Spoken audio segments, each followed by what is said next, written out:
ayan, pati yung harapan ng ating tindahan, ayan ang sitwasyon, di ba? Sobrang konti na lang yung mga display natin sa harapan. Unlike dati, talagang halos punong-puno yung ating harapan. Ayan, so isa pa yan sa mga biscuit na yan. Gusto ko sanang ipaubos na muna lahat yan para mapalitan ko naman ng mga ibang biscuit. Para naman siyempre yung mga customer natin, hindi sila nagsasawa kung paulit-ulit yung ating mga biscuit, di ba? Pwera na lang talaga yung talagang hindi pinagsasawaan ng mga customer natin. Kagaya nitong ating Chocomocho, hindi nagsasawa yung mga customer natin dyan. Kaya yan ang hindi natin mababago, plus itong ating waffle tsaka calchis. So dito naman na parte is yung mga ano natin, ito is yung mga sabitan ng ID, tapos ito yung text natin na tagal na hindi na fancy ng mga bata ngayon. So ito, hindi naman talaga ito fast moving pero minsan talaga hinahanap ng mga bata ito, lalo pag mga pasukan na, dahil nga nag-aayos ng mga kanilang mga hair, di ba? Yung ating mga Sanrio. Ito, yung ating sticker na Superman. Ayan. Tapos meron pa tayo natitirang lato-lato, hindi na nauso ang lato-lato, taglit lang nauso, di ba? Tapos itong ating laruan na pambata, ayan. So yan na lang yung ating mga display sa ating tindahan. And then dito naman sa kabilang parte, ito talaga yung mga hindi hinahanap araw-araw ng mga tumer natin. Yung minsan lang hanapin, kagaya nitong sponge, yung ating Scotch Brite, steel wool, tapos yung ating mighty band, plus yung ating mga toothbrush, ito pambata, plus dito sa harapan niya is yung mga pambatanda naman. Nanghihinayang man ako sa space noon doon, kasi ang luwag-luwag pa, ang dami ko sanang maisabit. Kaya lang sobrang tumal, kaya ayoko muna talaga mamili halos ng mga paninda. Sayang naman, naka-stock lang yung puhunan. So meron naman tayong mga pinamili na naman ngayon, napabili na naman tayo ng hindi natin inaasahan, kasi dito yung sinasabi ko nga na grocery na suki ko sa Gami, kasi pinapaubos na lang yung mga paninda niya dahil nga magsasara na siya, hindi na siya magtitindahan dahil nga balita napakalaki ng singil sa tax, kaya magsasara na yung grocery na yun. So kanina napadaan na naman ako, marami silang mga buy one take one, so ito na lang yung mga inabot ko sa itong dundong. Ayan, so ito sa inyo kung ano yung mga buy one take one na nabili ko. Ito lang yun. So tapos itong mga to nabili ko naman doon sa suki ko ng grocery, kaya hindi yan mga nakasale ito, kasi dapat yun lang ang mga bibilhin ko. So napadaan nga tayo sa grocery na suki natin ng Gami, kaya ayan, napabili tayo ng mga hindi natin dapat bilhin, diba? So ito na yung mga buy one take one natin. So itong dingdong natin, isang balot na lang kasi ito, kaya wala na siyang partner. Ang pinartner na lang dito is yung ating Jelly Ace, kasi naka buy one take one nga siya, 18 pesos din kasi naman yung isang balot ng Jelly Ace na maliliit. Ayan, diba? Dito tayo babawi sa mga buy one take one, kaya sinamantala ko na rin bumili. Tapos itong mga butong pakwan naman natin, ayan, naka buy one take one din ito. Hindi ko pa na-check yung resibo So diba, pwede pa rin natin siyang gawin tig-piso. Ito yung ating bali 4 na balot ko yung ating kinuha na butong pakwan. Tapos yung junior ice pop natin, 3 piraso naman nakuha ko nito, buy one take one din ito. Yung pinartner na lang dito, yung JDS din yata yung sa junior natin na ice pop. Tapos ito pa yung isa, bali 3 yung junior ice pop. Tapos itong jelly yam naman natin, buy one take one din ito. So ang nakuha ko nito is 4 na balot. Ayan, bali 5 balot pala ito. So yung pinartner na lang dito na buy one take one niya is yung ating Jelly Ace din. So bali ito lahat yung mga Jelly Ace natin, 3 balot ng mango flavor. Hindi man ako nagtitinda kasi nito ngayon lang, first time ko magtinda ng ganitong Jelly Ace, kasi nga halos wala ng tubo pag ganitong tinda. Dahil nga naka buy one take one, o diba, sinamantala na natin, kinuha ko na yan lahat.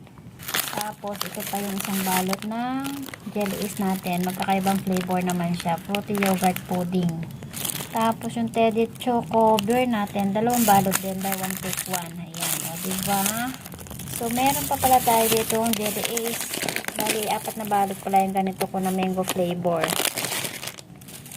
Tapos guys, ito pa yung good juice natin. 80 pesos na lang ang maling natin, diba? Ang laki. Ang expiration pa nito is October 21, 2025. O diba? At meron pa tayong 2 years na natitira, diba? 80 pesos na lang each. Naka-buy one take one din kasi ito ng 160. Kaya 80 pesos ang pumapatak niya bawat isa. O diba? Last na kasi ito, kaya kinuha ko na rin. Wala namang bumibili sa akin maling dito sa akin tindahan. So, pang personal na lang natin tong kainin. Ulamin natin, diba? Masarap naman kasi itong maling. Mahal to guys. Nasa 100 plus ito isang piraso. Pag hindi siya sale, diba? Sana all buy one take one, diba? Sana lahat ng mga grocery buy one take one. O, diba? Laki sana ng tubo natin. Tapos, ito naman shampoo siya. Ang isang dosena nito, isang haba is 5 pesos lang.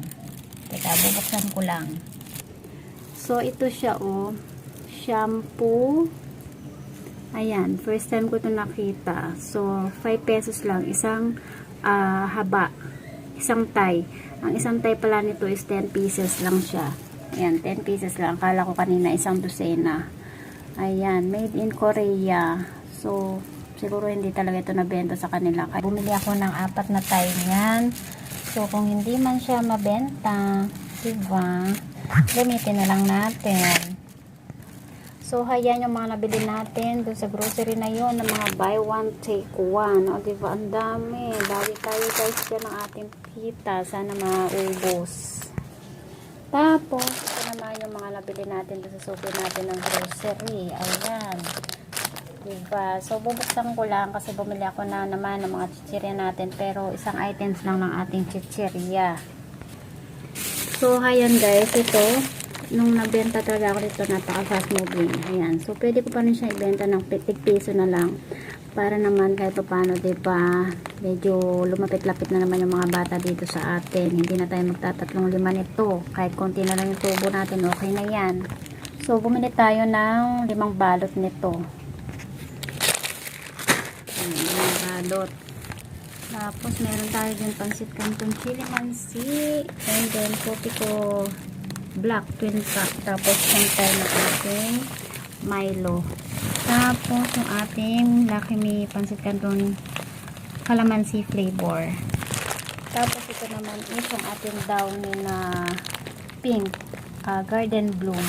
Tapos isang haba lang ng ating champion na bareta, and then yung ating palmolive pink, isang tie, tapos sunrocks naman na green. 250 ml, isang piraso lang naman.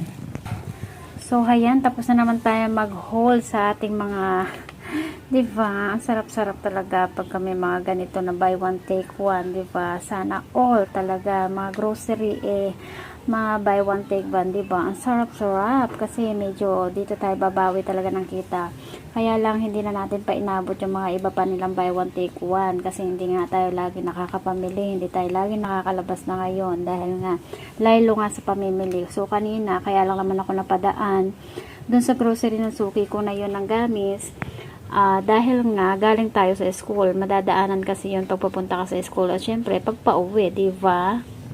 So, ngayon, mawawala na tayong suki ng gami. Kaya, pag naubos na yung ating gami, baka hindi na tayo makapagtinda ng gami. Ayan mga kasari, 12 PM na nga, 12:01 PM. So, magluluto na naman tayo ng lunch. So, nakakalungkot lang talaga guys, no? Dahil, ilan ba yung grocery dito sa amin? 6 yung grocery store dito sa amin. So, mababawasan ng isa. So, isa lang naman yung suki natin ng ating mga kagaya ng mga harina, cornstarch, tapos yung gamis, yung mga kadalasan na binibili natin ng mga pambata.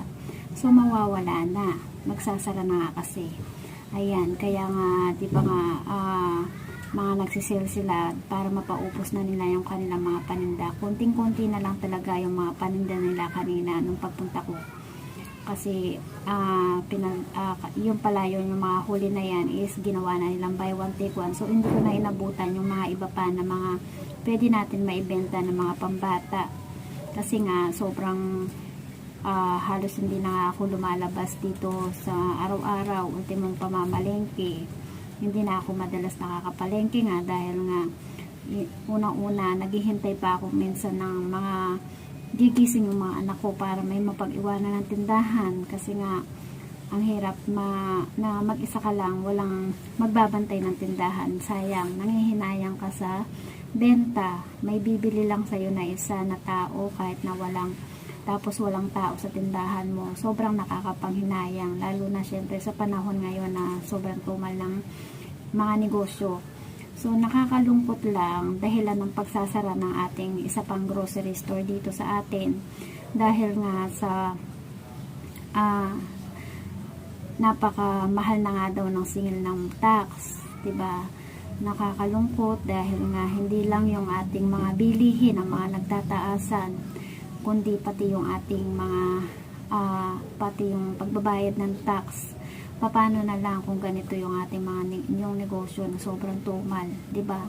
Paano pa tayo makakabayad ng tax?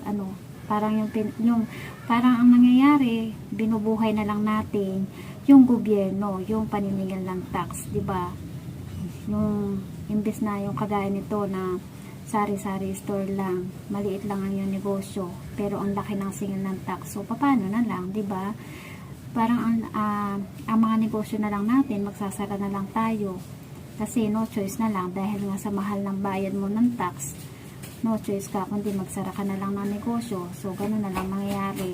So tapos nababalitaan ko rin yung sa iba na yung isa ko pa nasuki na grocery store dito is magsasara na rin yata. Sana lang hindi matuloy, kasi nga ang balita ko lang naman, hindi pa naman siya sure, balita ko lang na nag-file na siya ng bankruptcy. Dahil nga siguro, yun na nga, dahil nga sa mahal nga ng singil ng tax, kaya marami talaga mga negosyo na mga nagsasaraduhan. Diba? Nakakalungkot ang nangyayari sa buhay natin dito bilang Pilipino, sa Pilipinas. Bukod sa nagmamahal na lahat ng bilihin, sinama pa talaga ang bigas na number 1 na talagang kailangan natin sa araw-araw. So ano na lang mangyayari sa Pilipinas? Baka dumating yung araw na talagang tayong mga Pilipino ay hindi na tayo kumain dahil nga sa lahat ng sa mahal ng mga bilihin, di ba? Nakakaloka talaga. So ayun guys, isa pang magandang tips and ideas sa atin bilang sari-sari store owner, na pag may mga ganitong mga sitwasyon ng mga grocery or mga bilihan na alam niyo na may mga pa-sale or mga kagaya niyan na mga buy one take one, i-grab na natin at samantalahin na natin, kasi minsan lang yan mangyari, kaya minsan lang tayo talaga nababawi sa kita, dahil bilang sari-sari store owner napakaliit talaga ng kita natin, di ba?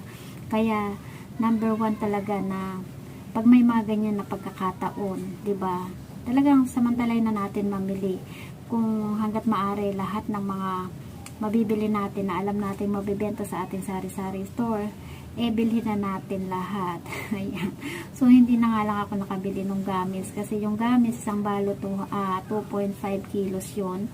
Ang regular price talaga nun is 330. So hindi na lang ako bumili, kasi nga bukod sa kulang na yung ating dalang pera, tapos medyo nagmo-moist na rin yung gamis. Nagdalawang isip ako na baka hindi na siya mabibenta, lalo na tag-init yung panahon. Ayan. So hanggang dito na lang yung ating vlog for today. Maraming salamat muli sa walang sawang sumusuporta sa aking YouTube channel, lalo sa aking mga katintisay. Thank you for watching and see you on my next vlog. Bye-bye! Please subscribe to my second channel and follow me and like to my FB page Goddess Vlogs. You can join also to my group, Sari Sari Owner Business Group. It's all about Sari Sari business.